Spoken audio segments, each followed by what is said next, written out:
el mensaje de hoy se llama el misterio de la cruz. Para eso quiero que vaya conmigo Mateo capítulo 21 versículo 9 y luego Mateo capítulo 27. Dice el Señor en su palabra: y la gente que iba delante y la gente que iba detrás aclamaba diciendo: Hosana al Hijo de David, bendito el que viene en el nombre del Señor, Hosana en las alturas. En el versículo 10 dice: cuando entró él en Jerusalén, toda la ciudad se conmovió diciendo: ¿quién es este? Se preguntaba eso: ¿quién es este? Y la gente decía: este es Jesús el profeta de Nazaret de Galilea. ¿Está ahí conmigo? Ahora mire lo que dice el Señor también en el capítulo 27 versículo 22 hacia adelante. Quiero darle fundamento bíblico a lo que quiero enseñarle. Pilato les dijo: ¿qué pues haré de Jesús llamado el Cristo? Todos le dijeron: sea crucificado. Y el gobernador les dijo: pues ¿qué mal ha hecho? Pero ellos gritaban aún más diciendo: sea crucificado. Viendo Pilato que nada adelantaba, sino que se hacía más alboroto, tomó agua y se lavó las manos delante del pueblo, diciendo: inocente soy yo de la sangre de este justo, allá vosotros. Y respondiendo todo el pueblo dijo: su sangre sea sobre nosotros y sobre nuestros hijos. Entonces le soltó a Barrabás, y habiendo azotado a Jesús, le entregó para ser crucificado. Entonces los soldados del gobernador llevaron a Jesús al pretorio y reunieron alrededor de él a toda la compañía, y desnudándole le echaron encima un manto de escarlata y pusieron sobre su cabeza una corona tejida de espina y una caña en su mano derecha, e hincando la rodilla delante de él le escarnecían, esto es, se burlaban diciendo: salve, rey de los judíos. Y escupiéndole tomaban la caña y le golpeaban en la cabeza a Jesús. Después de haberle escarnecido, le quitaron el manto y le pusieron sus vestidos y le llevaron para crucificarle. Cuando salían, hallaron a un hombre de Cirene que se llamaba Simón. A este obligaron a que llevase la cruz, y cuando llegaron a un lugar llamado Gólgota, que significa lugar de la calavera, le dieron de beber vinagre mezclado con hiel. Pero después de haberlo probado, Jesús no quiso beberlo.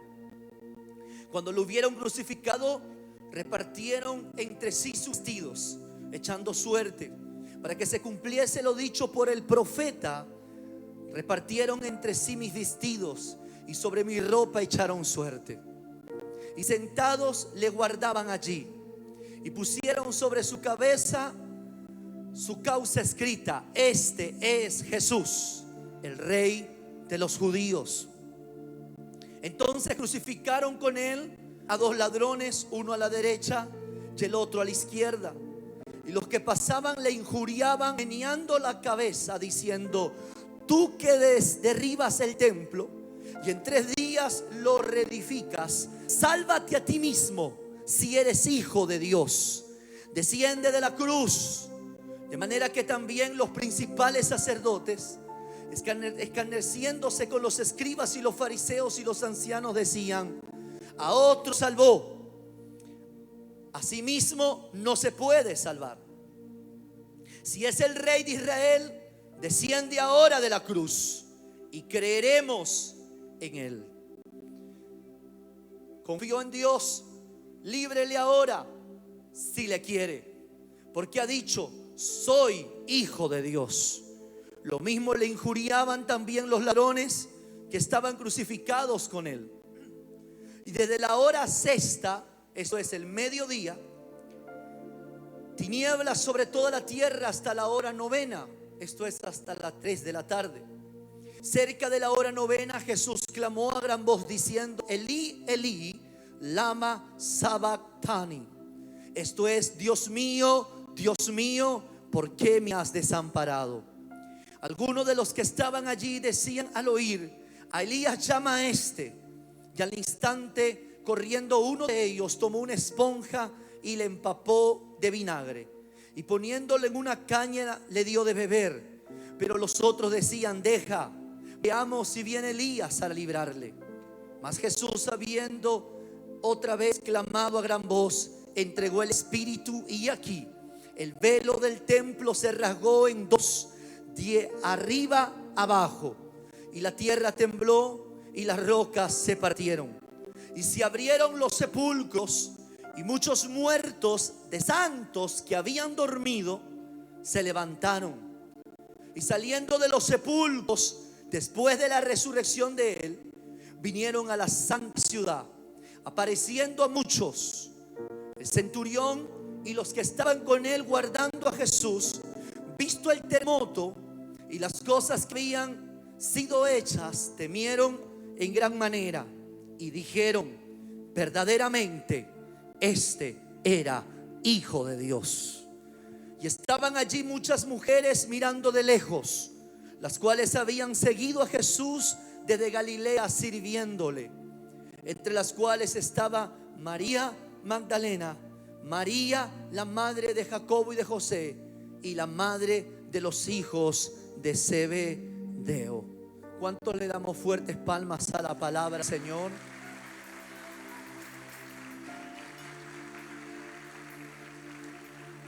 De manera de introducción, quiero enseñarle la diferencia que hay entre la hosana y la crucifixión. Porque vemos que cuando el Señor entra el domingo, en Día de Ramos, que nosotros los conocemos de esta manera, una de las cosas que nos sorprende y nos maravilla es cómo los judíos en aquel entonces clamaban a gran voz diciendo: hosana al que viene en el nombre poderoso de nuestro Dios. Era una gran celebración en todo Jerusalén, porque estaban recibiendo a aquel que no venía en un caballo. Porque quizás un hombre de guerra o quizás un libertador, políticamente hablando, vendría en un caballo. Pero vemos que este Jesús, nuestro Salvador, venía en un asno, en un pollino de asno. Y esto representaba la paz, el amor y la compasión de nuestro Dios. Él fue recibido de una manera tan poderosa que el pueblo se estremeció preguntándose: ¿quién es este? Y el punto aquí es que desde el capítulo 21 que leímos al capítulo 27 sucedieron cosas tremendas. 5 días donde Jesús fue celebrado en primer lugar como rey, pero luego vemos que Jesús fue rechazado como si fuera un terrible criminal. Mira cómo la gente puede cambiar de mentalidad. Mira la gente cómo puede cambiar de su forma de actuar delante del Señor. De que hoy podemos estar en la iglesia danzando, alabando, glorificando y exaltando el nombre de nuestro Dios, pero días después podemos estar en el mundo perdiéndonos en nuestros delitos y pecados. Habían pasado 9 décadas ya, donde el imperio romano tenía control absoluto de Israel. ¿Y qué es lo que pasaba en ese momento? Que los romanos oprimían al pueblo judío, oprimían a los israelitas, les cobraban impuestos, tomaban control de sus territorios, de sus terrenos. Ellos permitían religión, pero no permitían cuestionamiento, ni tampoco permitían rebelión. Tenían un control absoluto de todo Israel. Y Jesús llega en ese contexto donde el pueblo israelita esperaba un libertador, porque ellos habían escuchado que su Mesías vendría y los libertaría. Por eso que usted ve en Domingo de Ramos, cuando ven entrando a Jesús en el pollino, ellos lo vieron como ese libertador que ellos esperaban. Pero ellos pensaban que Él sería un libertador político. Pero esto no es así, sino que Jesús venía a traer la paz. Venía a establecer un reino que no era humano, sino un reino espiritual. ¿Está aquí conmigo o no? En aquel entonces en Israel había un sistema religioso liderado por los fariseos y por los saduceos. Este sistema religioso era terrible, porque ellos declaraban ser hijos de Dios, o mejor dicho, declaraban que decían ser siervos de Dios, pero sin embargo eran corruptos y vivían de apariencia. Eran gente hipócrita, que lo que predicaban era correcto, pero su vida diaria y sus hechos no iban de la mano con lo que ellos predicaban. Y Jesús vino en ese contexto. Por eso que vemos que Jesús no vino a adaptarse a ese sistema, sino que Jesús vino a confrontarlo. Jesús vino a exponerlo y a redimir al hombre dentro de sí mismo.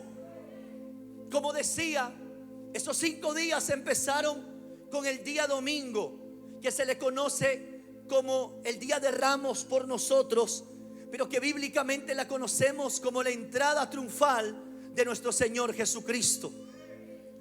¿Qué hizo Jesús en aquel momento? Entró montado en un asno, cumpliendo lo que Zacarías capítulo 9 versículo 9 había profetizado.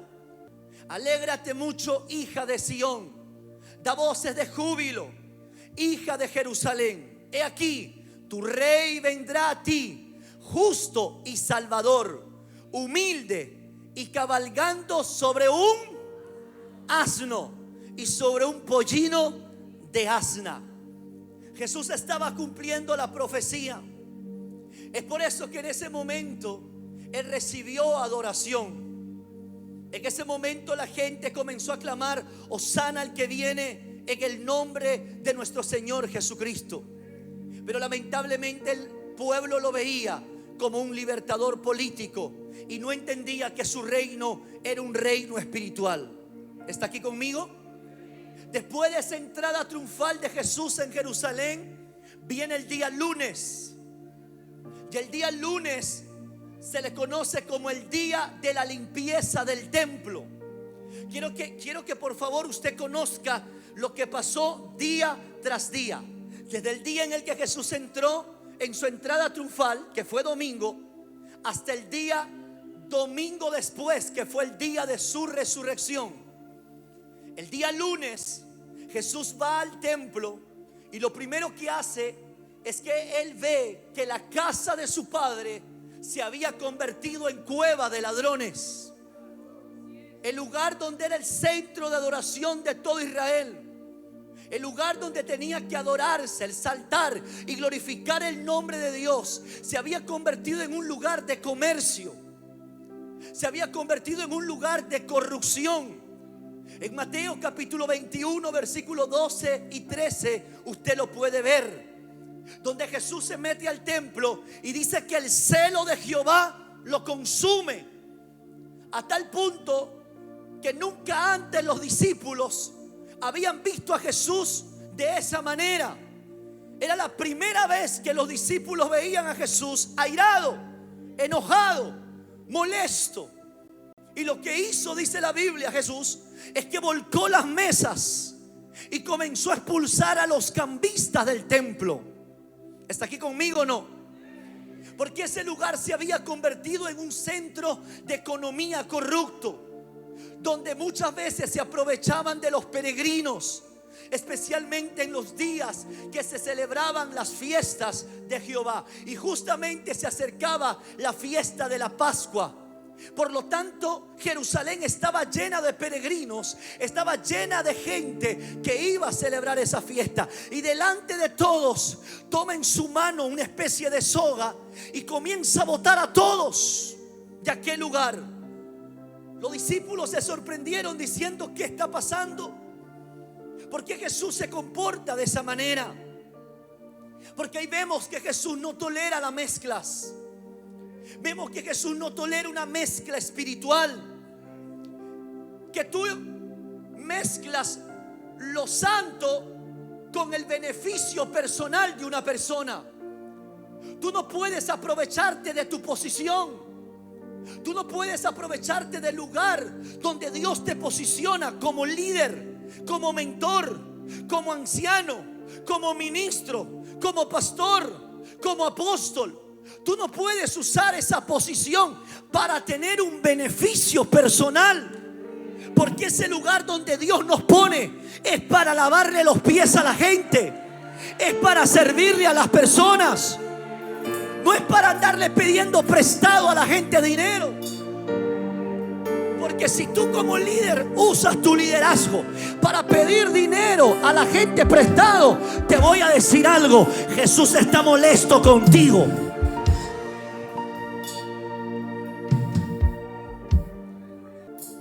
Este sistema religioso se aprovechaba de pedir dinero para las ofrendas. Amado, el dinero no te puede sacar de la iglesia. Por problemas de dinero usted no se puede ir de la iglesia. No todos somos iguales. Jesús estaba a punto de ir a aquella cruz, pero Él va a confrontar el sistema religioso que había metido en el templo. Y aquí es cuando comienza el conflicto. Ahí es cuando comienzan los problemas. Porque al ver que Jesús no toleraba las mezclas, aquí es cuando los religiosos comenzaron a levantarse contra Jesús. Ahí es cuando ellos comienzan a tener un rechazo, un odio, una amargura. Porque la gente que ve a alguien que no se casa con el pecado de nadie, te ganas antipatía con los demás, te ganas el rechazo de los demás. ¿Sabes por qué? Porque no se casan con tu pecado. Pero Jesús no vino a recibir la gloria de los hombres, sino que Jesús vino a la tierra a que su Padre Celestial sea glorificado. Lo primero que hace es confrontar dentro de la iglesia, traer orden en la congregación, en el templo. Y vemos que el día martes, al confrontar el sistema religioso que operaba en la iglesia, el día martes da una enseñanza confrontativa, donde Él determina una cosa. ¿Sabes qué? Desenmascarar la hipocresía del liderazgo. Jesús dijo: antes de morir en la cruz del Calvario, yo tengo que decir las cosas como son. Y Jesús da uno de los mensajes más tremendos. Usted lo puede ver en Mateo capítulo 23, donde Jesús hizo lo siguiente. Él enseñó en el templo, y lo primero que hace es denunciar al liderazgo de ese tiempo, esto es, los fariseos. Y le dice delante de todos: ¡ay de vosotros, escribas y fariseos hipócritas! ¿Usted se imagina a los discípulos al lado de Jesús? O sea, si nosotros creíamos que lo iban a matar, después de esto, que lo matan porque lo matan. ¿Está aquí conmigo o no? Estabas confrontando el pecado, la hipocresía. Nunca te cases con el pecado de nadie. ¿Me está escuchando? ¿Me está escuchando o no me está escuchando? Nunca se case con el pecado. Por eso que en esta Semana Santa que le llamamos, porque usted y yo no tenemos Semana Santa, tenemos una vida santa. Amén. Recordamos tanto esto, pero no enseñan estos puntos. No enseñan lo que Jesús hizo de su entrada a Jerusalén, que hizo el lunes, que hizo el martes. Entonces el martes confronta al liderazgo y le dice: ay de vosotros, escribas y fariseos hipócritas. Ahora eso no era fácil, porque los fariseos eran vistos delante de los judíos como alguien que tenían autoridad moral. En otras palabras, los fariseos eran admirados, eran vistos por el pueblo con admiración, porque veían que ellos, escuche, moralmente era gente correcta. Pero al escuchar Jesús que le dice: oh fariseos hipócritas, Ellos se quedaron sorprendidos. Pero ¿cómo? Si ellos son gente santa, ella es gente correcta, ¿cómo que hipócrita? Eso los golpeó tanto, mi hermano, que ellos se airaron, se enojaron, porque fueron descubiertos en que llevaban una vida doble. Porque este es un fariseo que puede saber la Biblia desde Génesis hasta Apocalipsis, y que puede quizás tener una buena oratoria, que puede tener mucha facilidad de palabra, pero de nada les vale todo lo que saben, porque su vida es una vida que no es moralmente correcta. Tienen una vida doble. Son uno dentro de la iglesia, son uno dentro de su casa, delante de su esposa y de sus hijos, pero son otra delante de los amigos, delante de los compañeros de trabajo. Son otros. Dios nunca unge la apariencia. Repito, Dios nunca unge la apariencia de una persona. Dios unge la verdad que hay en el corazón de una persona. Ese día, Lucas 22:2, por favor. Ese día es cuando los fariseos y los saduceos y escribas tomaron la decisión: a este lo matamos. Ese día que Jesús los confronta públicamente y le dice: ay de vosotros, escribas y fariseos hipócritas. Ese día dijeron: vamos a planear cómo lo desacreditamos a este hombre para poderlo matar. Lucas 22:2 dice: y los principales sacerdotes y los escribas buscaban cómo, porque temían ¿a quién? Porque estaban viendo que el pueblo, al oír el mensaje de Jesús, y como era visto como profeta de Dios, era visto como la voz de Dios, entonces el pueblo comenzó a creer que lo que Jesús decía era correcto. Entonces el negocio se le iba a caer. Todo lo que habían estructurado se le iba a caer. Yo tengo algo que decirte ahora, y lo digo con mucho temor y mucho respeto, pero el Espíritu Santo me dijo el día de la escuela, me dijo: dile a los pastores que me devuelvan la iglesia, porque han metido en la iglesia, escúcheme bien, programas de hombre, han metido religión, han metido legalismo, han querido enfrascar al Espíritu Santo en 1 metro cuadrado. Diles, me dijo el Espíritu, que me devuelvan la iglesia. Porque la iglesia empezó en Hechos 2 con el derramamiento del Espíritu Santo. Y la iglesia que se va a ir con Jesucristo en el día del rapto será la iglesia que tiene las arras del Espíritu. ¿Qué hizo el domingo? Entrada triunfal. Lunes fue al templo a limpiar el templo, volcó las mesas, tiró los cambistas. ¿Qué hizo el martes? Confrontó al sistema religioso. ¿Qué hizo? Oh, fariseos hipócritas, mentirosos. Miércoles, ay papá, el miércoles te tengo que decir esto.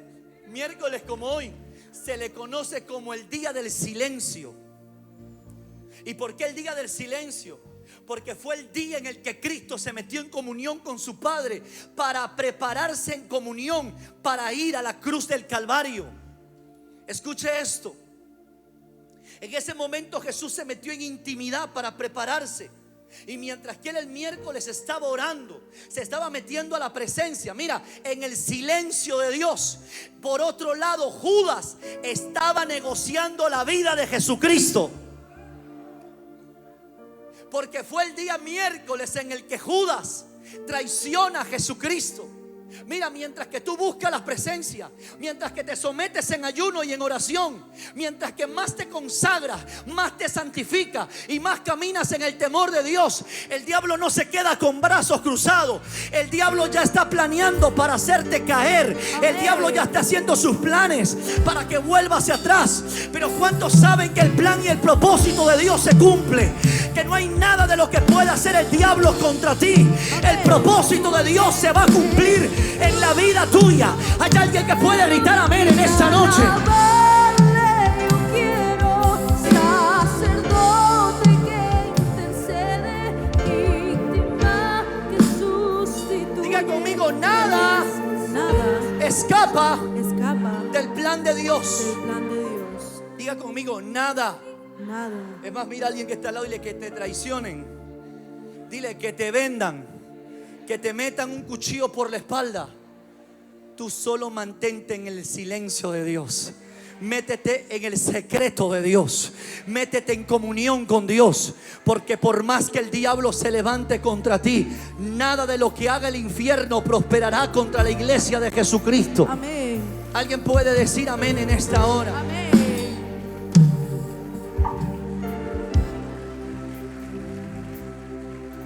Jesús estaba preparando. Estaba orando, clamando. Y llegó el día jueves.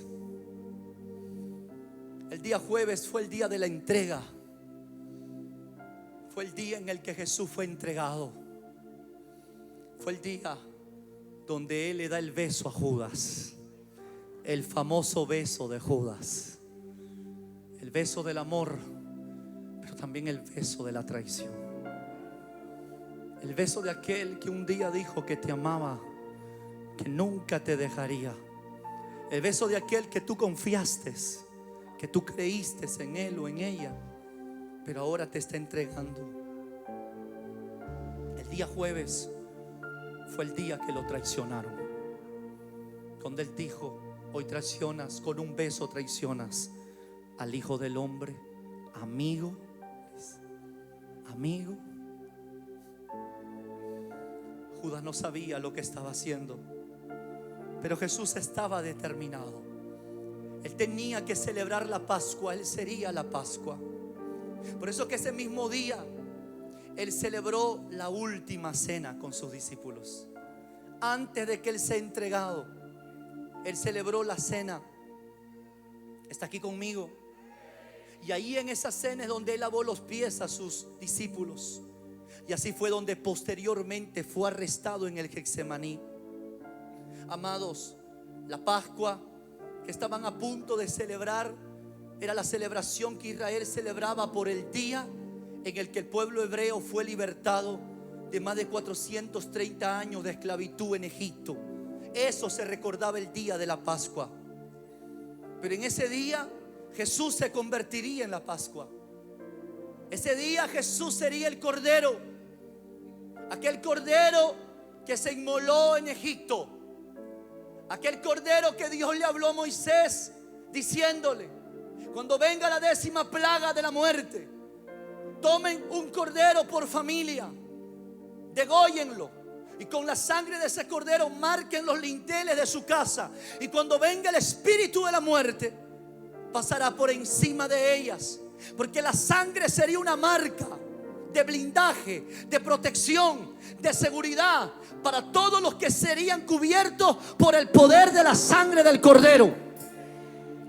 Ahora en Jesús se estaba cumpliendo aquella liberación, pero no una liberación de 2.5 millones de personas que habían estado en Egipto, sino la liberación de la humanidad entera.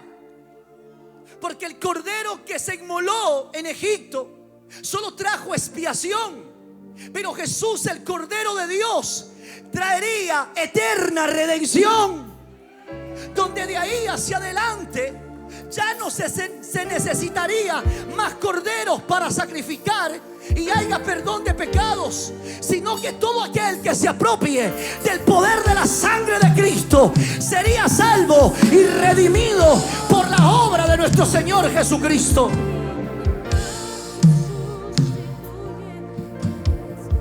No sé si usted está aquí conmigo o ya se fue. Jesús era el Cordero que iba a ser inmolado.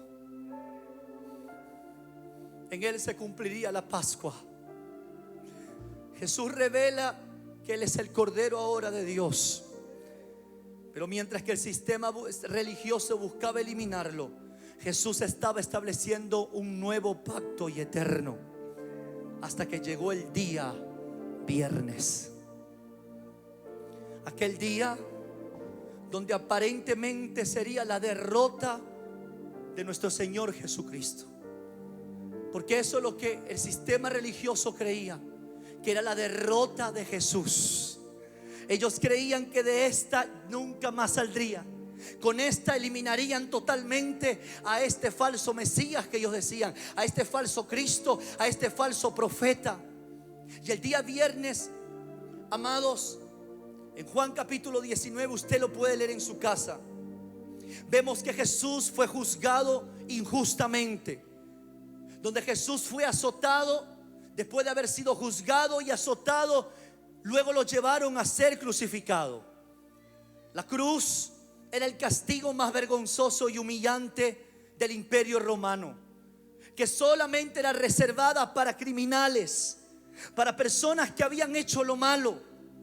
Pero sin embargo, estaban crucificando a Jesús, a alguien que nunca hizo nada malo.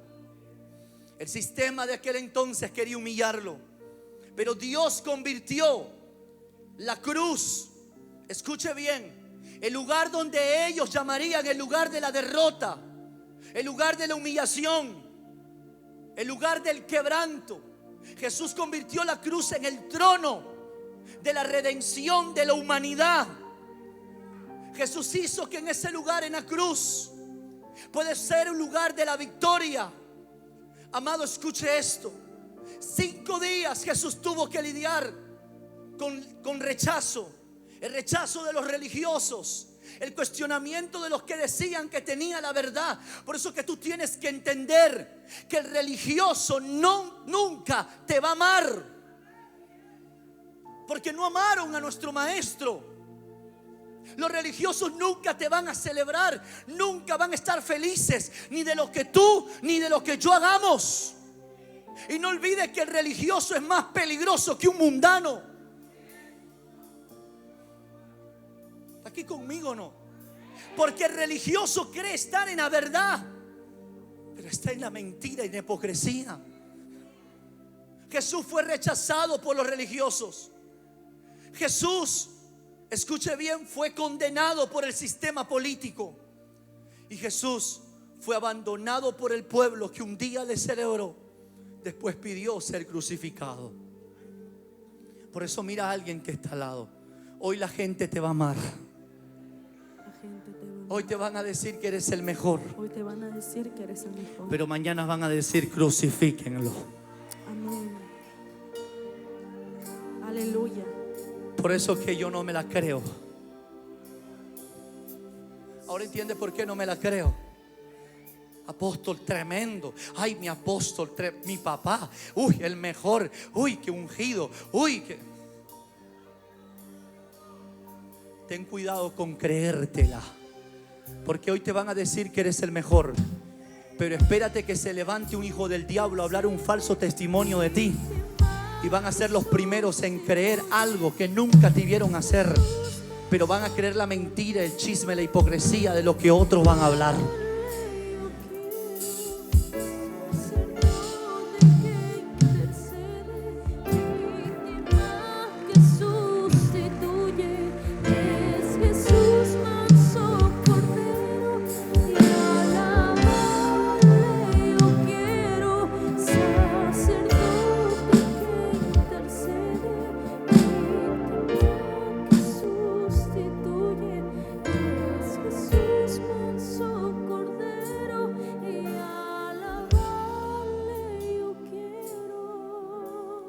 Jesús fue en aquella cruz. Han pasado 2000 años desde la muerte de Cristo en la cruz del Calvario, pero muchos lamentablemente siguen sin comprender aquel sacrificio que Jesús hizo en la cruz. Te he enseñado los 5 días que pasaron. Llegó el momento de la cruz. Lamentablemente muchos no entienden el sacrificio que Jesús hizo, ni tampoco entienden la sabiduría que se encontraba en este aparentemente hecho trágico y dramático como fue la tortura y el sufrimiento del Hijo de Dios. Nuestro Señor Jesucristo vivió una vida, escuche bien, mansa, sencilla, humilde, como la de un carpintero. Y podríamos preguntarnos por qué escogió la profesión de ser carpintero. Pero él mismo anticipó diciéndole a sus discípulos que las herramientas con las que siempre él había trabajado serían las herramientas que se convertirían en instrumentos de su muerte. Porque así como carpintero trabajó con la madera, así se usaría una madera o un madero para crucificarlo. La más profunda agonía de Cristo no fue la física, ni el dolor de los clavos, ni las espinas en su cabeza, sino de carácter espiritual. La ira de Dios cayó sobre aquella cruz, cayó sobre Él. La ira de Dios cayó sobre la vida de Jesucristo. Él experimentó por primera vez en la eternidad la más amarga soledad de haber sido abandonado por su Padre. Fue en esa cruz donde Jesús experimentó el ridículo, la burla, la humillación más grande que toda persona pueda vivir. Ahí es donde exclamó: Dios mío, ¿por qué me has abandonado? La multitud se levantaba contra Él. Muchas de las personas que antes le seguían, muchos de ellos que fueron sanados y liberados por Jesús días antes de estar en aquella cruz, le habían celebrado diciendo: sana al que viene en el nombre de Jesús. Pero ahora esa misma gente estaba pidiendo su muerte. Ese pueblo que no había tenido realmente convicción en su fe, sino que había sido arrastrada por la emoción simplemente. ¿Sabe qué tan terrible es fundamentar tu fe en la emoción? Es terrible, porque la persona emocional es la persona que se mueve por sentimientos, es la persona que se mueve por emociones. Si yo siento alabar, voy a alabar a Dios. Si yo siento adorar, voy a adorar a Dios.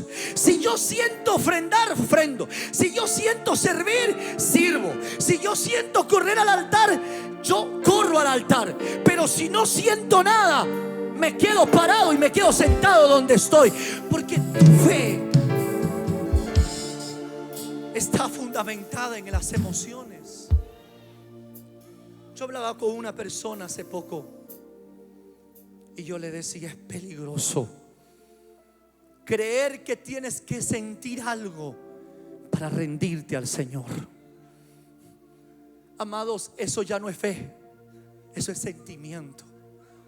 Yo puedo estar pasando un momento de enfermedad, puedo haber sido diagnosticado de cáncer, pude haber sido despedido del trabajo, puede estar teniendo quizás un problema de endeudamiento, o quizás puede estar teniendo un problema con mi hija o con mi hijo. Pero eso no quiere decir que yo condicione mi alabanza y mi adoración y mi servicio y mi comunión con Dios, porque mi fe no está fundamentada en la condición en la que yo me encuentre. Porque yo sé que lo que hoy yo estoy pasando puede ser lo más crítico y lo más difícil, pero lo que yo estoy pasando hoy es circunstancial. Pero tú no puedes condicionar a Dios. Usted no se imagina cuántas veces yo he tenido que predicar en este altar aún pasando momentos difíciles.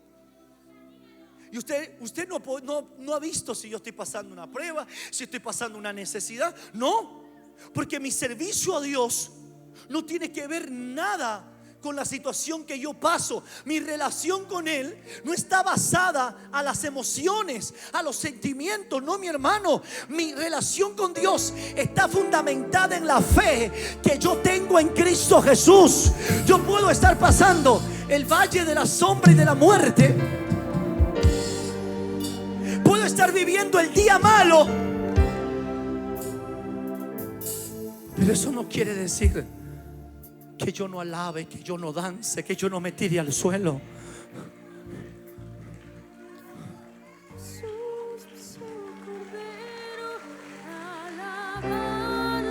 Es que no siento.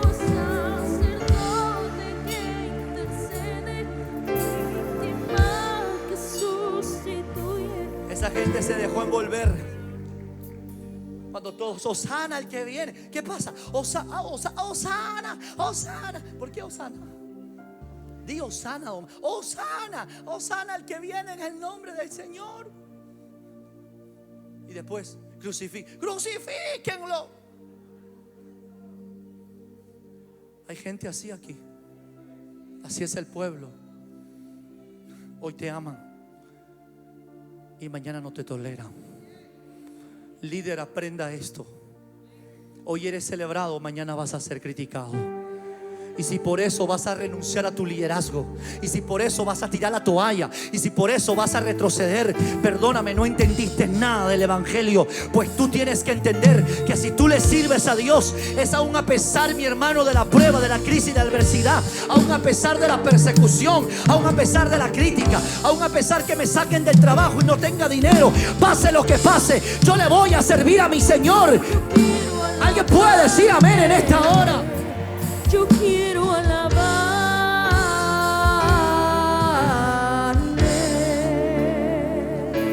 Yo quiero alabarle. Díselo.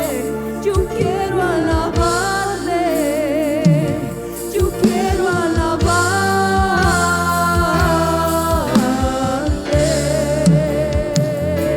Yo quiero alabarle. Yo quiero alabarle. Yo quiero alabarle.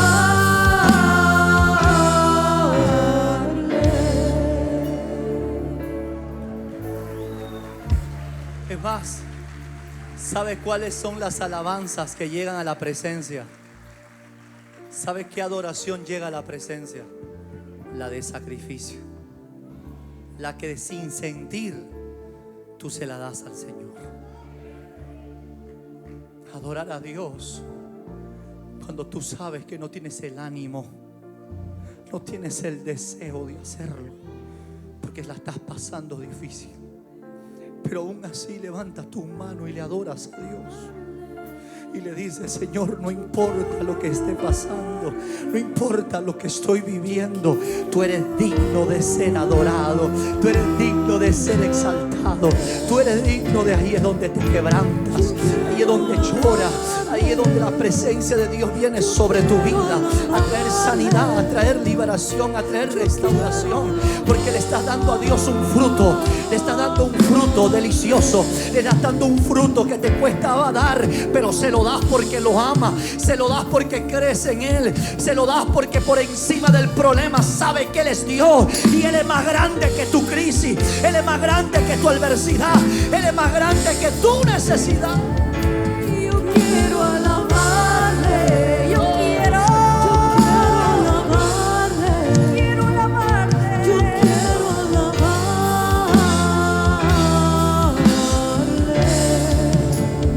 Estoy terminando. Tome asiento. Si se lo hará a Él, de hacerlo fuerte.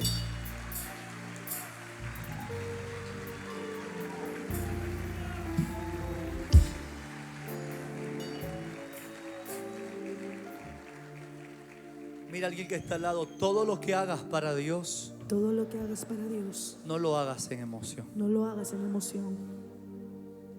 Hazlo por convicción. Hazlo por fe. Amén. Sientas o no sientas, obedece a Dios. Obedece. Entiendas o no entiendas, obedece.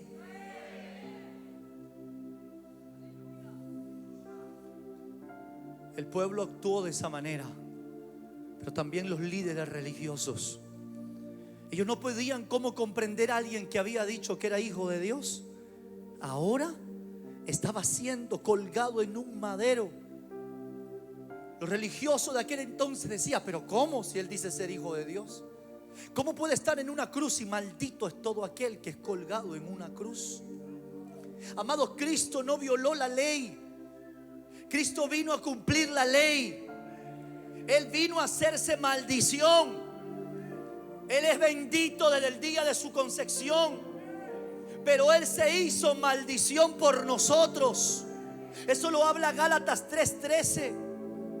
Amado, usted ve que el Señor nos da los 10 mandamientos y no hay nadie En la historia de las Sagradas Escrituras, nadie, ningún judío, ningún israelita, ni un hebreo, no hay nadie en la historia bíblica, ni siquiera Abraham, nadie, ni siquiera el Papa ha podido cumplir los 10 mandamientos. Porque si tú fallas uno, ya se te consideraba como infractor de los 10 mandamientos. ¿Está aquí conmigo o no? El único que agradó al Padre, el único que agradó a Dios, el único que nunca quebrantó el mandamiento y obedeció a Dios aún hasta la muerte, fue Jesús. Y no cualquier muerte, muerte de cruz. Él dijo: yo voy a obedecer aunque me cueste lo que me cueste. No hay otro más. ¿Está aquí conmigo o ya se fue? Es por eso que el Señor quiere que tú entiendas que la única manera de agradar a Dios es por medio de Cristo. Por eso estamos en Cristo,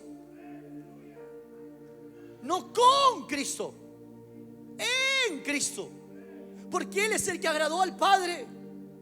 Él es el que cumplió los mandamientos. Por eso dice: de modo que si alguno está en, nueva criatura es. Porque en Cristo tú y yo podemos agradar ¿a quién? Al Padre. Y Jesús agradó al Padre, ¿sabes cómo? Haciéndose obediente y yendo a la cruz. Le costó ir a la cruz, claro, porque solo ahí moría alguien que era maldito, cuando Jesús es bendito. Pero Él se hizo maldición por nosotros, convirtiéndose en el contenedor de basura humana. Porque fue en Jesús que vino el pecado de toda la creación entera. El pecado del adúltero, el pecado del hipócrita, el pecado del drogadicto, del homosexual, el pecado, mi hermano, del ludópata, el pecado del mentiroso, cínico. En Jesús vino los pecados de la humanidad y se convirtió en el contenedor del pecado de la humanidad. Y la llevó a aquella cruz, cumpliendo la palabra que la paga del pecado es la muerte. Mira, porque la consecuencia del pecado es la muerte. Pero dice: pero la dádiva de Dios es vida eterna en Cristo Jesús.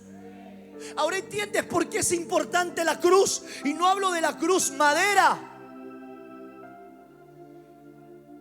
porque algunas personas piensan que el poder está en la madera, en la imagen de la cruz. No, el poder no está en la forma, en el diseño. El poder no está en la madera. El poder está en lo que se hizo en aquella cruz.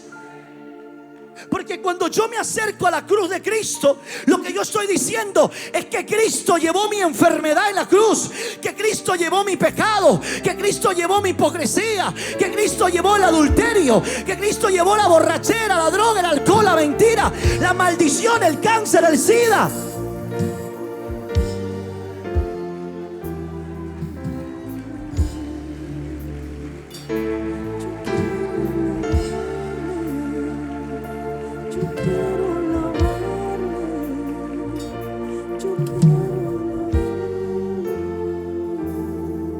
Van a correr a la cruz de Cristo. No esa cruz, no a la cruz de tu barrio, no a la cruz que tienes colgada en tu pared, no es la cruz que tienes tatuada en el pecho ni en el brazo, sino que recordar lo que Jesús hizo por nosotros en la cruz del Calvario, donde Él se convirtió en nuestro fiel sustituto, donde Él tomó tu lugar y mi lugar. Siendo santo, no tenía que morir en aquella cruz. Tú y yo teníamos que morir en esa cruz, porque tú y yo nos descarriamos como oveja, cada uno por su propio camino. Pero mira cuán amor nos ha dado el Padre, que aún siendo pecadores, Cristo Jesús murió por nosotros en la cruz del Calvario. Él dijo: no te preocupes, yo voy a ir por ti en aquella cruz. Yo voy a tomar tu enfermedad, yo voy a tomar tu maldición para que mi bendición venga sobre ti. Ahí donde se hizo esa transición sobrenatural. Por eso la cruz es importante para un creyente, porque Jesús dice: el que quiere venir en pos de mí, niéguese a sí mismo, tome su cruz y sígame. No hay cristianismo sin cruz. Entonces mañana me tatúo la cruz, mañana me compro una cruz. No está hablando, mi hermano, de una cruz física. Está hablando del lugar donde Cristo murió, el lugar donde murió su yo, a lo que él creía, a lo que él pensaba. Jesús dijo: Señor, que no se haga mi voluntad. Acuérdate, en el Getsemaní él dijo: Señor, aparta de mí esta copa. ¿Qué estaba diciendo Jesús? No puedo. Él es la copa. Jesús era la copa. Y lo que estaba dentro de ella era el pecado. Dice: aparta de mí esta copa. Mira la parte humana de Jesús. Pero él dice: pero que no se haga mi voluntad. Porque si por mí fuera, no quiero beber esa copa. Y dice: pero que no se haga la mía, que se haga la tuya. ¿Y qué hizo el Padre?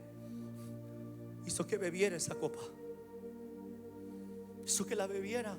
Entonces la cruz es el lugar, escuche, donde Cristo murió a sí mismo. El evangelio de Cristo se vive solo cuando mueres a tu viejo hombre, cuando mueres a tu yo, cuando mueres a tu vieja naturaleza. Esa es la cruz que tú y yo tenemos que llevar diariamente en nosotros, espiritualmente, donde queremos hacer lo que queremos, como queremos y cuando queremos. Por eso que cuando llegas a la iglesia, lo primero que se te tiene que entregar es una cruz donde tienes que ser crucificado. No vayas a una iglesia donde no hay cruz.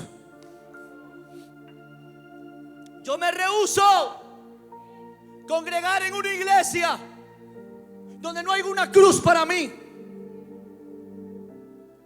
donde yo sea crucificado, donde mi carne sea crucificada, donde me manden a callar porque soy muy bocón, donde me manden a decir: cállese, porque siempre he estado acostumbrado a hacer y a decir cuando yo quiero. Pero cuando llego a la casa del Señor, ¿sabes qué? Usted se calla, mi hermanito.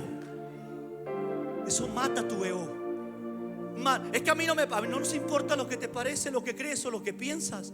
Aquí nos dejamos guiar por lo que Dios dice en su palabra. No es que yo no creo, es que yo no siento. Diga conmigo: a este hermanito le falta cruz. A este hermanito le falta cruz. Ahora entiendes por qué no avanzas.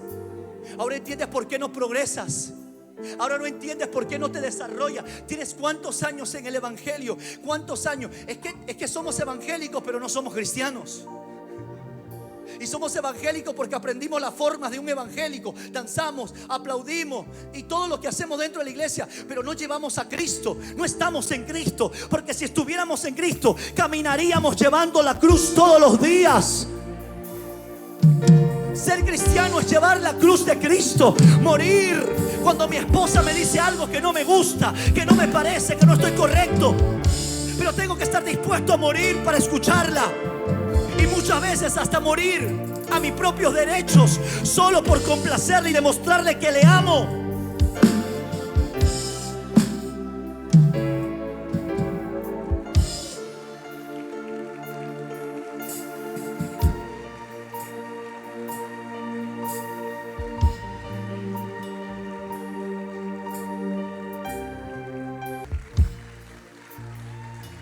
¿Cuántos quieren la cruz?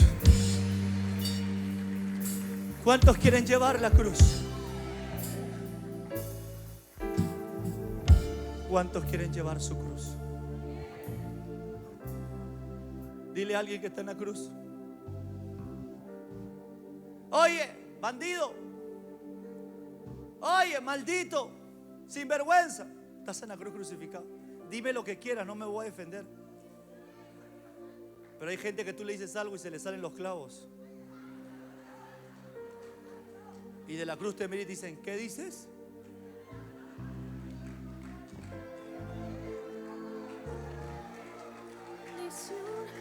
Muerte por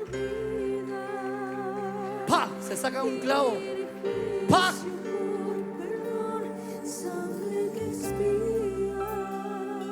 Con Cristo tienes que estar juntamente crucificado, obediente hasta la muerte. Es mi sueño. Es mi sueño. Es mi anhelo. Es mi razón de ser. Créelo, es mi razón de ser. Mi anhelo y mi sueño es algún día morir haciendo la voluntad de Dios. No crean, no ha sido fácil. He vivido tantas cosas tan duras, pero recuerdo que con Cristo estoy juntamente crucificado. Ya no vivo yo, mas Cristo vive. Lo que antes vivía en la carne, ahora lo vivo por la fe del Hijo de Dios, el cual se entregó a sí mismo por mí. En la cruz no es derrota. El diablo piensa que estar crucificado es derrota. Dios había escondido una gran victoria en lo que para el mundo era derrota, con lo que para el mundo es humillación, quebranto, pero para Dios es victoria, porque gracias a la obra de la cruz la humanidad entera fue redimida. Tú y yo podemos recibir vida eterna por aquel que murió en aquella cruz del Calvario. Hay alguien que puede decir amén en esta hora. Deja que Dios haga la victoria. Deja que Cristo te dé la victoria.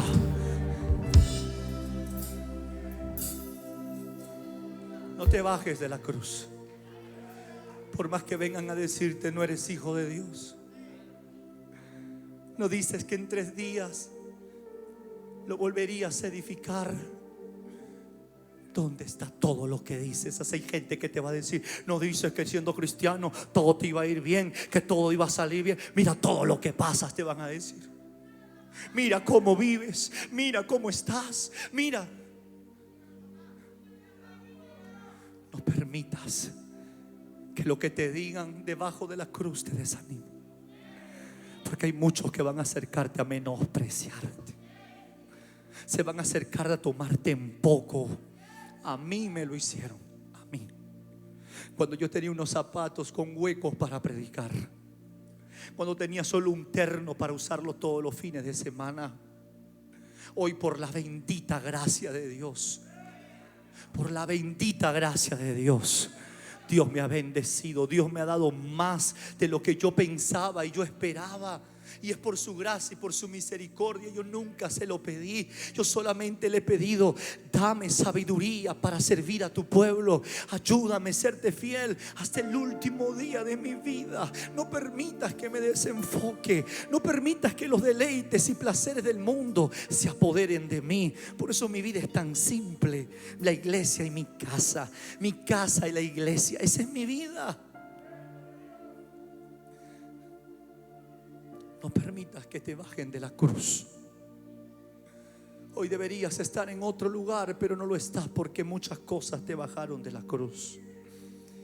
Escuche bien, el pueblo actuó de una manera, los religiosos de otro, pero también los filósofos, los griegos de aquel entonces, los sabios de aquel entonces, los que creían que sabían todo. Ellos decían cada uno, escuche bien, ellos decían cómo un hombre puede decir que es Dios y que su padre es Dios y permitir que lo hagan pedazo en la cruz.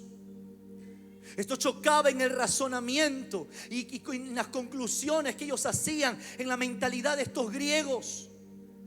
Pero en la primera carta de Corintios, Pablo nos explica la razón por la cual Dios confundió la sabiduría y el entendimiento y el razonamiento de los seres humanos con la cruz de Cristo.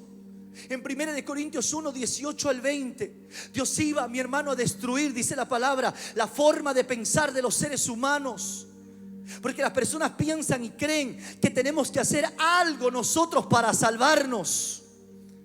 Como por ejemplo caminar de rodillas en chapitas, o golpearnos con un chicote en la espalda, o ritos ceremoniales, o liturgias, o cumplir con lo que nuestra religión nos demanda. Pero la Biblia nos da un mensaje completamente diferente. Ninguna obra que podamos hacer, ningún sacrificio que podamos hacer, escuche bien, así dieras todo el dinero del mundo a los pobres, nada de estas cosas te va a salvar. Si pudiera algo que nos pueda garantizar el cielo, mi hermano, algo que te diga, mira, el cielo lo tienes garantizado, pero que no incluya la muerte de Cristo, es una mentira. Lo único que tú y yo nos garantiza el cielo es que Cristo murió en la cruz del Calvario por nuestros pecados. Hay un hombre llamado Dalai Lama. Este es un líder religioso espiritual del budismo. En el año 1991, hablando con Juan Pablo II, uno de los líderes religiosos más importantes de aquella época, Dalai Lama le dijo lo siguiente: ¿sabes? Le dijo, yo soy Dios, le dijo, y resucitaré. Hasta el día de hoy, este hombre no ha resucitado. Hasta el día de hoy no ha cumplido lo que él ha prometido. Cristo dijo, en 3 días voy a resucitar. Me van a matar el 14 de Nisan para que se cumpla lo que dice Éxodo capítulo 12. Porque la muerte de Cristo no pasó cualquier día, cualquier hora. La muerte de Cristo se cumplió según lo dicho en Éxodo 12, que el cordero se inmolaba en la fiesta de la Pascua. Y Cristo fue inmolado, esto es, fue muerto el 14 de Nisan, el primer mes del año judío, hebreo. Ese día Cristo murió, no fue cualquier día. Por eso que las fiestas de Jehová hablan de los acontecimientos del último tiempo. Son 7 fiestas, yo les he enseñado: las Pascuas, la fiesta de pan sin levadura, la fiesta de la primicia, la fiesta de Pentecostés. ¿Está aquí conmigo? La fiesta de la trompeta, la fiesta de expiación y la fiesta de tabernáculos. 7 fiestas. ¿Sabe qué son eso? Es el reloj profético de Dios del último tiempo. Cristo murió en una fiesta. ¿Cuál fiesta? La primera, la Pascua. Cristo cumplió la segunda fiesta, pan sin levadura. ¿Quién es la pan sin levadura? Jesús es el pan que descendió del cielo. La levadura es el pecado. Es el pan que descendió del cielo, que nunca se contaminó de levadura de los hombres. Entonces Cristo cumplió la primera fiesta, la Pascua. La segunda, pan sin levadura. Pero después de morir el día viernes, 3 días después, el domingo, resucitó, siendo la primicia de los resucitados. Ahí Jesús cumple la tercera fiesta, la fiesta, escúcheme bien, de las primicias. Entonces Cristo no murió cualquier día. Cristo no fue el pan sin levadura cualquier día, no. Cristo no resucitó cualquier día. Fue exactamente el día y la hora precisa.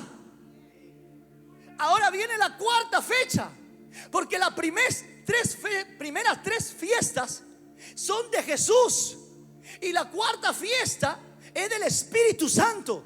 ¿Y cuál es esa fiesta? La fiesta de Pentecostés. 50 días después de la Pascua. Pascua cuenta 50 días. 50 días después vino el día de Pentecostés. Hechos capítulo 2, donde la iglesia primitiva estaban reunidos en el aposento alto, 120 personas, y el Espíritu Santo fue derramado sobre ellos, lenguas de fuego repartidas a cada uno, y todos hablando en lengua, rama, catarabashia. ¿Por qué? Porque ese día fue el día 50, la fiesta de Pentecostés, y fue la primera vez que el Espíritu Santo llega a la tierra para quedarse para siempre. Porque Jesús, porque Jesús, al cumplir la tercera fiesta de la primicia, asciende a la presencia y luego envía al Consolador. ¿Está aquí conmigo?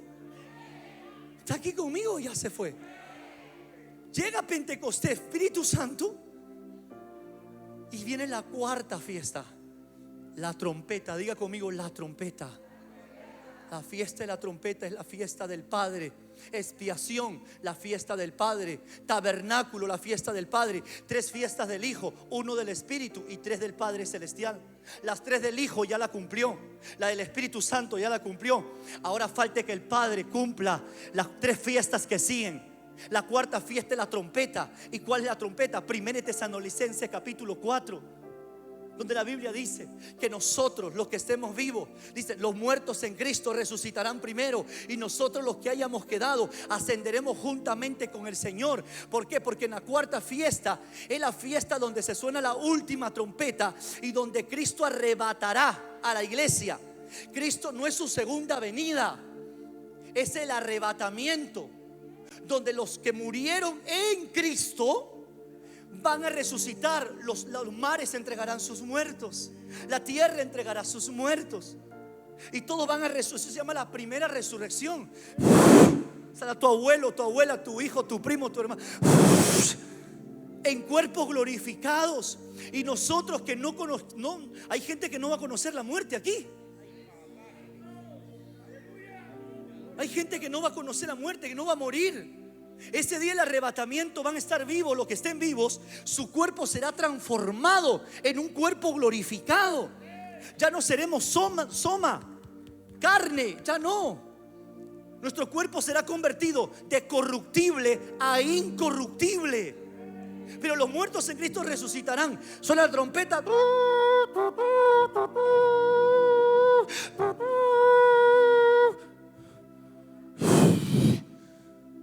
En la nube el Señor no pisará la tierra, porque no es su segunda venida. Ascenderá. Y luego nosotros seremos un cuerpo y ascenderemos.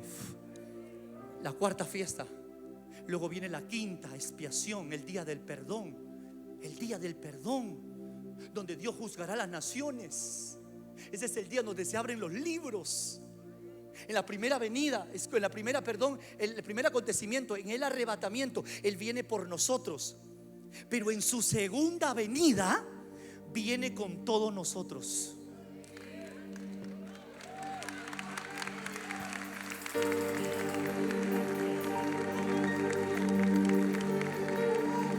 Mira a tu hermano que está al lado. Si eso no te emociona, Si eso no te emociona, no te vas a ir con el Señor. no te vas a ir con el Señor.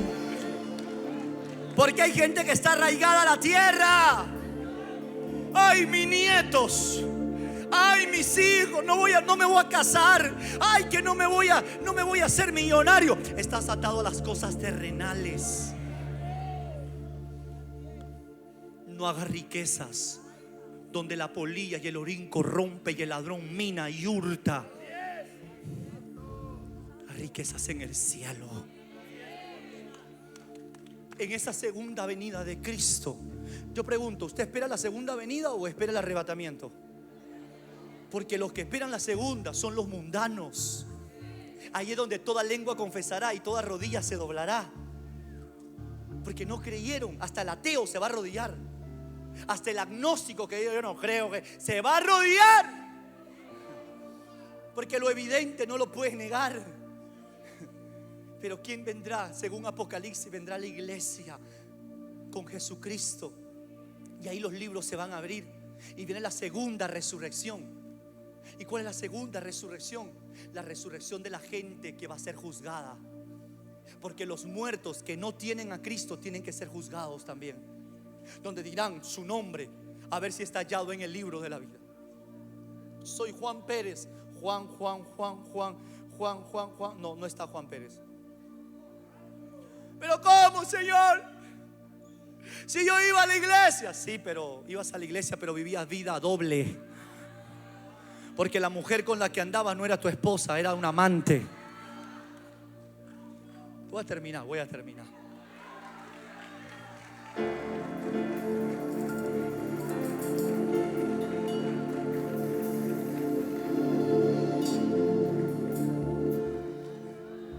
¿Sabe dónde todo empieza? En la cruz. La muerte de Cristo. La muerte de Cristo es para salvación. ¿Está aquí conmigo o no? Hubieron 3 fenómenos que sucedieron en la cruz. Uno, escuche bien, 3 fenómenos. Mateo 27, 45, 46 dice: y de la hora sexta hubo tinieblas sobre toda la tierra hasta la hora novena. Cerca de la hora novena Jesús clamó diciendo: Elí, Elí, lama sabactani. Esto es: Dios mío, ¿por qué me has abandonado? Escuche esto que es poderosísimo. Durante esas 3 horas hubo oscuridad en la tierra, tinieblas que nadie podía, escuche, negarlo. La transición entre el cielo y la tierra era el secreto del Padre con el Hijo. Antes de que el Padre abandonara a su Hijo, en esas 3 horas gritaban los griegos que estaban abajo: ¿quién podría imaginar que el autor de la vida estuviera asistiendo a la muerte de su Hijo? Miren, ¿quién podría comprender que por primera vez en la historia un padre estaba contemplando que a su hijo lo están sacrificando y tiene el poder para rescatarlo y lo deja morir en manos de pecadores? Aquí es donde Cristo dice: Elí, Elí, lama sabactani. Al entregar Cristo el Espíritu al Padre, ahí es donde abre la puerta hacia la eternidad. Y ahí sucede lo que dice en el versículo 51 que anteriormente leímos, que el velo del templo se rasgó en el momento que Cristo entregó su Espíritu. En ese momento el velo del templo, aquel velo que impedía que el hombre pueda entrar al lugar santísimo, solo podía entrar el sumo sacerdote una vez al año. Pero aquel velo que medía 10 centímetros de espesor se rompió, mi hermano, de arriba hacia abajo. Se rompió a tal forma, demostrando que el acceso que antes era restringido, ahora ese acceso sería abierto, para que toda persona pueda correr a la presencia de Dios. Es un privilegio. Gracias a la muerte de Cristo, es un privilegio que tú y yo tenemos, que ahora podemos correr a la presencia del Señor. Solamente necesitamos de un mediador entre Dios y los hombres. No hay alguien más que sea mediador. No es el santo tal, no es la virgen tal. Perdóneme, el que fue en la cruz se llama Jesús de Nazaret. Él es el mediador entre Dios y los hombres. Por eso dice la palabra que nadie llega al Padre si no es por Jesús. En 1 Timoteo 2:5 dice: porque hay un solo Dios y un solo mediador entre Dios y los hombres, Jesucristo hombre. Hoy tú y yo tenemos el privilegio de podernos arrodillar en cualquier lugar que estemos, en el carro, en el trabajo, en tu sala de tu casa, en el altar de la iglesia. Hoy tenemos el privilegio de arrodillarnos y ahí mismo, por la fe, estar delante de la presencia de Dios. Pero muy pocos son los que toman ese privilegio. Primer acontecimiento, todo se oscureció. 2, se abrieron los sepulcros. Mateo 27, 51, 53, lo lees en casa. Para que se cumpliese la fiesta de Dios que hablé hace un momento, la fiesta de los primeros frutos.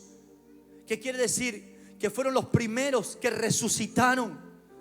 Mire lo que dice la Biblia: no os maravilléis de esto, porque vendrá hora cuando todos los que están en los sepulcros oirán su voz, y los que hicieron lo bueno saldrán a resurrección de vida, mas los que hicieron lo malo a resurrección de condenación. ¿Está aquí conmigo o no? Amados, después de la muerte ya no hay más esperanza. Es mentira, escuche bien, que existe la reencarnación. Allá afuera hay filosofías humanas, pensamientos e ideas equivocadas que vemos y que nos dicen que existe reencarnación, que existe el purgatorio, que existe el limbo. Todas estas cosas son filosofías, hipótesis de hombre. Pero la Biblia nos dice que solo hay 2 lugares: el cielo y el infierno. En Hebreos 9:27 dice: Y de manera que está establecido para los hombres que muera una vez, y después de esto viene el juicio. No existe el purgatorio, no existe el limbo, no existe la reencarnación. ¿Está aquí conmigo? No. Pero ¿sabe lo que te permite tener acceso a esa eterna salvación? Es la obra de Jesús en la cruz del Calvario. Mientras que tú y yo, y de aquí terminé, tengamos vida, tenemos la oportunidad de correr aquella cruz. Si en esa cruz no se queda el viejo hombre que tú eras, tú vas a seguir siendo la misma persona que eras antes. El Señor no quiere rehabilitarte. El Señor quiere transformarte. El Señor quiere cambiarte. No quiere rehabilitarte. No quiere hacer una mejor versión de ti. Eso no existe. ¿Me está entendiendo? Los centros de rehabilitación te prometen rehabilitarte, pero Cristo te promete transformarte.